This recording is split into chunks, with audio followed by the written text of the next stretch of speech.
اسرائیل اور حماس کے درمیان جنگ کو آج 5 دن ہو گئے ہیں اور ہر گزرتے دن کے ساتھ یہ خدشات بڑھتے جا رہے ہیں کہ یہ جنگ اسرائیل اور حماس تک محدود نہیں رہے گی بلکہ مزید ممالک کو اپنی لپیٹ میں لے لے گی اور مشرق وسطیٰ کے دیگر ممالک بھی اس تنازع میں شامل ہو سکتے ہیں اور خطے میں نئی جنگ چھڑ سکتی ہے اور معاملات صرف مفروضوں تک محدود نہیں ہیں بلکہ لبنان اور شام بھی اس جنگ کا حصہ بنتے دکھائی دے رہے ہیں۔ دونوں ممالک کی اسرائیل کے ساتھ سرحدوں پر کشیدگی جاری ہے۔ حزب اللہ اور اسرائیلی فورسز کے درمیان مسلسل جھڑپیں رپورٹ ہو رہی ہیں۔ حزب اللہ اپنے جنگجوؤں کے مارے جانے کے بعد لبنانی بارڈر کے قریب اسرائیلی علاقے کو نشانہ بنا رہی ہے اور اب تک کئی راکٹس فائر کیے گئے ہیں اور دونوں فریق ایک دوسرے کو دھمکیاں دے رہے ہیں۔ آج حزب اللہ نے خبردار کیا ہے کہ اگر امریکہ نے مداخلت کی تو امریکی اڈوں کو نشانہ بنایا جائے گا۔ اس کے علاوہ اسرائیلی آرمی کا دعویٰ ہے کہ شام کی سرحد سے بھی اسرائیل کو نشانہ بنایا جا رہا ہے، راکٹس فائر کیے جا رہے ہیں جس کا جواب دیا جا رہا ہے۔ یہ دونوں معاملات اس لحاظ سے اہم ہیں کیونکہ حزب اللہ اور شامی حکومت کو ایران کے زیر اثر سمجھا جاتا ہے اور الزام لگتا ہے کہ انہیں مالی اور عسکری تعاون ایران فراہم کرتا ہے، جبکہ حماس کے بارے میں بھی یہ تاثر ہے کہ اسے بھی ایران کا تعاون حاصل رہتا ہے۔ امریکی میڈیا اور اسرائیل ایران پر الزام لگا رہے ہیں کہ حماس کی اتنی بڑی کارروائی کے پیچھے ایران کا ہاتھ ہے، مگر اب تک سرکاری سطح پر امریکہ نے ایران پر کوئی براہ راست الزام نہیں لگایا ہے۔ البتہ یہ ضرور کہا ہے کہ وہ ایران کے معاملے کو قریب سے دیکھ رہے ہیں، اس لیے آئندہ آنے والے دنوں میں یہ تنازع شدت اختیار کر سکتا ہے اور لگ رہا ہے کہ بات صرف حماس اور اسرائیل تک محدود نہیں رہے گی بلکہ اگر یہ خدشات درست ثابت ہو گئے تو مشرق وسطیٰ اس جنگ کی لپیٹ میں آ سکتا ہے۔ لیکن اس وقت سب سے اہم معاملہ غزہ کا ہے جہاں صورتحال سنگین ہو گئی ہے۔ غزہ پر اسرائیلی محاصرے کو چوتھا دن ہے جبکہ 5 دن سے مسلسل بمباری جاری ہے جس میں بچے اور خواتین بھی متاثر ہو رہے ہیں۔ غزہ کے محکمہ صحت کے مطابق اسرائیلی بمباری سے 1100 فلسطینی شہید ہو چکے ہیں جن میں سے 260 بچے بھی شامل ہیں جبکہ مجموعی طور پر 5000 سے زائد لوگ زخمی ہیں۔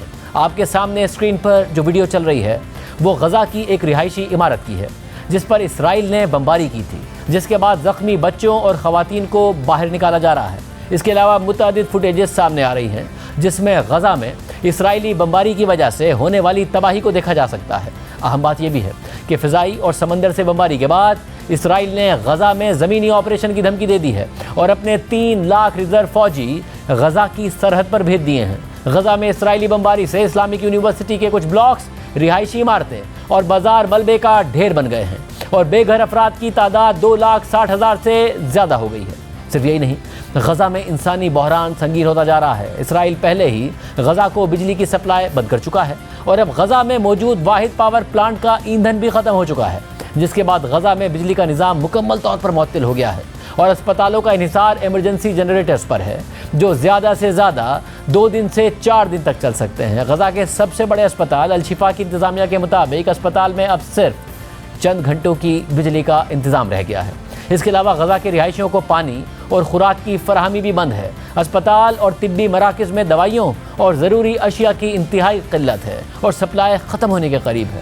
دوسری طرف حماس کی طرف سے بھی اسرائیل کے 3 مقامات پر راکٹ فائر کیے گئے ہیں۔ عرب میڈیا کے مطابق حماس نے مزید راکٹ حملوں کا اعلان کیا ہے جس کے بعد اسرائیل نے سرحدی بستیوں پر رہنے والے شہریوں کو پناہ گاہوں میں جانے کی ہدایت کی ہے اور جنگی سائرن بھی بجائے گئے ہیں۔ اسرائیلی میڈیا کے مطابق 5 دنوں میں ہلاک ہونے والوں کی تعداد 1200 سے زائد ہو گئی ہے جن میں 170 اسرائیلی فوجی بھی شامل ہیں جبکہ 3000 سے زائد زخمی ہیں۔ اس صورتحال میں اسرائیلی وزیر اعظم نتن یاہو زور لگا رہے ہیں کہ وہ ایک ایمرجنسی حکومت قائم کریں جس میں اپوزیشن جماعتیں بھی شامل ہوں۔ نتن یاہو جنگ کے آغاز کے بعد سے اسرائیل کے اپوزیشن رہنماؤں سے ملاقاتیں کر رہے ہیں اور ایمرجنسی حکومت بنانے کے لیے تجاویز اور رضامندی حاصل کر رہے ہیں، جس کے بعد میڈیا رپورٹ کر رہا ہے کہ بہت جلد اسرائیل میں ایمرجنسی حکومت قائم ہو جائے گی جس میں تمام جماعتیں شامل ہوں گی اور حماس کے ساتھ جنگ کے حوالے سے مشترکہ حکمت عملی بنائی جائے گی۔ اور اس صورتحال میں یہ دیکھنا اہم ہوگا کہ اسرائیل سمیت دیگر ممالک کے 100 سے زائد جو یرغمالی حماس کے پاس ہیں ان کی بازیابی کے لیے اسرائیل کیا حکمت عملی اختیار کرتا ہے۔ خود اسرائیل کو غزہ میں اپنے یرغمالیوں کی موجودگی کی وجہ سے آپریشن میں پریشانی کا سامنا بھی ہے، جبکہ حماس واضح کر چکی ہے کہ اگر اسرائیل غزہ پر بمباری جاری رکھے گا تو وہ ایک ایک کر کے اسرائیلی یرغمالیوں کو مار دے گی۔ حماس نے اعلان بھی کیا ہے کہ جنگ ختم ہونے تک قیدیوں کا تبادلہ نہیں کیا جائے گا، مگر اہم بات یہ ہے کہ ماضی پر نظر ڈالی جائے تو اسرائیل کے لیے یہ صورتحال کوئی نئی نہیں ہے۔ حماس پہلے بھی اسرائیلی فوجیوں اور شہریوں کو یرغمال بناتی رہی ہے، البتہ اتنی بڑی تعداد میں کبھی بھی اسرائیلی یرغمالی حماس کے پاس نہیں رہے ہیں۔ تاہم ماضی میں اسرائیل حماس کی حراست سے اپنے یرغمالیوں کو چھڑاتا رہا ہے، لیکن جنگ کر کے نہیں بلکہ اس کی قیمت ادا کر کے، جو اسرائیلی جیلوں سے فلسطینی یا عرب قیدیوں کی رہائی کی صورت میں اسرائیل ادا کرتا رہا ہے۔ اس کی کچھ مثالیں آپ کے سامنے رکھتے ہیں۔ 2011 میں ایک اسرائیلی فوجی کی رہائی کے بدلے میں اسرائیل نے 1027 فلسطینی قیدیوں کو رہا کیا تھا۔ یہ اسرائیلی فوجی 5 سال تک حماس کی قید میں رہا تھا۔ اس کے علاوہ 2004 میں ایک اسرائیلی ریزرو کرنل کی رہائی اور 3 فوجیوں کی لاشوں کے بدلے میں اسرائیل نے 2 درجن سے زائد قیدی رہا کر دیے تھے، جن میں حزب اللہ کے 2 سینئر اہلکاروں سمیت لبنانی اور عرب قیدی شامل تھے۔ جبکہ 2008 میں 2 اسرائیلی فوجیوں کی لاشوں کے بدلے اسرائیل نے 5 فلسطینی اور 5 لبنانی قیدیوں کو رہا کر دیا تھا اور ساتھ ہی عرب ممالک کے 200 جنگجوؤں کی لاشیں واپس کر دی تھیں۔ لیکن اس بار صورتحال مختلف نظر آ رہی ہے، کیونکہ اسرائیل نے جنگ کا اعلان کر کے غزہ پر بمباری جاری رکھی ہوئی ہے اور وہ حماس کو مکمل طور پر ختم کرنے کی دھمکیاں دے رہا ہے، اور خود حماس نے جنگ کے خاتمے سے پہلے قیدیوں کے تبادلے کا راستہ روک دیا ہے۔ اس پوری صورتحال میں امریکہ کھل کر اسرائیل اور اس کی کارروائیوں کے ساتھ کھڑا ہے۔ امریکہ نے اسرائیل کو عسکری امداد بھی بھیجی ہے۔ امریکی بحری بیڑا سمندر میں غزہ کے قریب پہنچ چکا ہے۔ اسلحے سے بھرا امریکی طیارہ اسرائیل میں لینڈ کر چکا ہے۔ خود امریکی صدر جو بائیڈن واضح الفاظ میں کہہ چکے ہیں کہ وہ اسرائیل کے ساتھ کھڑے ہیں، جبکہ امریکی وزیر خارجہ اینٹنی بلنکن بھی اسرائیل کا دورہ کر رہے ہیں۔